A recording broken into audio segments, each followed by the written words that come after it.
where her life has ended up, and what was your journey to finding those two juxtaposing sides of what those two different visions looked like? Well, there's this first episode, you see, when I talk to my sister, I'm talking about that there was a betrayal in the past.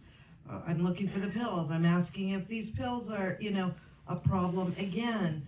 So there's already been a lot of pain and struggle going on in this relationship.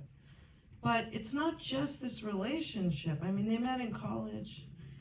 He was her first big love, and I think there was a lot of normalizing already about partying and drinking too much and excess and being wild in the South, and for good boys, but they're just blowing off some steam. And for women at that time, even my age, you get married for life, you weather hard things together, you're supposed to stay.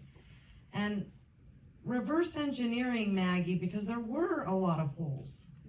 I mean, we were able to find people who would tell me, like, what kind of makeup she used, and that she liked to make biscuits for breakfast, and that she would pull out a ladder and start putting up Christmas ornaments and all of these things. But there was a lot that was missing. But reverse engineering the facts, you go, well, there was alcoholism in this house.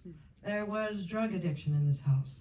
And an untreated, addicted, alcoholic household has certain patterns that happen for the codependent, for the addict. And we talked at one point, I'm like, in Al-Anon, there's a don't list. Don't nag, scold, complain, bring up the past, all these kinds of things. And for the alcoholics, there's don't.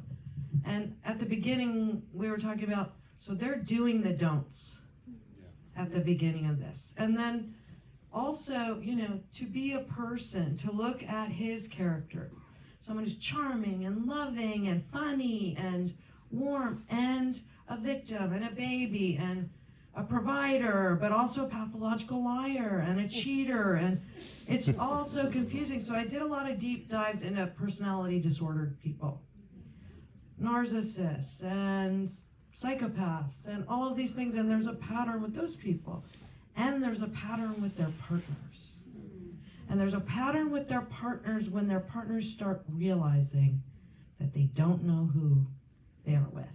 So I really would just continue doing deep dives at night on narcissistic personality disorder, coercive control, gaslighting, what your body does, your adrenaline, when you leave, how your body's like shaking at 3 a.m. because your cortisol levels are blown out because you've been gaslit for so long.